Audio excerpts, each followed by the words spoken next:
అగో మీరు చూస్తున్నారు కదా, ఇంకా పోలీసులు క్లూస్ టీము వాళ్ళందరూ కూడా ఆధారాలు సేకరిస్తున్నటువంటి పరిస్థితి. చాలా చిన్న గేట్ అది, ఒక్కసారి చూడండి. ఇంత చిన్న గేట్లో నుంచి వచ్చారనమాట. మళ్ళీ వెళ్ళిపోయింది కూడా ఇదే గేట్లో నుంచి.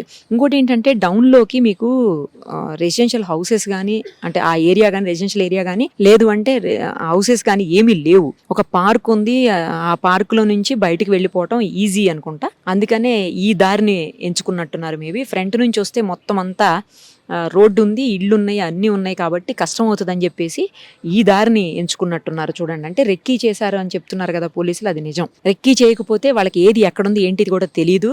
ఇంకోటి లోపల వాళ్ళ మనిషే ఉండి సహకరించింది కాబట్టి, ఎవరైతే కల్పన ఉందో ఆమె సహకరించింది కాబట్టి దానివల్ల వాళ్ళకి పని కూడా ఈజీ అయినట్టుంది. బట్ వీళ్ళు చాలా నటోరియస్ క్రిమినల్స్ ఉంటారనమాట. చాలా దారుణంగా బిహేవ్ చేస్తారు. ఎప్పుడైనా సరే నేపాల్ గ్యాంగ్ తోటి చాలా జాగ్రత్తగా ఉండాలని చెప్తున్నారు. క్లూస్ ఏవో దొరికినట్టున్నాయి, తీసుకుని వెళ్తున్నారు. వాళ్ళ దగ్గర ఉన్నటువంటి బ్రీఫ్ కేసులు ఉన్నాయి చూడండి, వాటిలోనే క్లూస్ ఏవో తీసుకుని వెళ్తున్నారు. సో లోపలికైతే ఎవరిని అలౌ చేయట్లేదు, ఎందుకంటే ఇంకా చాలా క్లూస్ లోపల ఉన్నాయి అనే అనుమానం ఉంది పోలీసులకు. అందువల్లనే ఎవరిని అలౌ చేయట్లేదు. అతి త్వరలోనే ఈ కేసుని హైదరాబాద్ పోలీసులు ఛేదిస్తారని చెప్పి ఆశిద్దాం.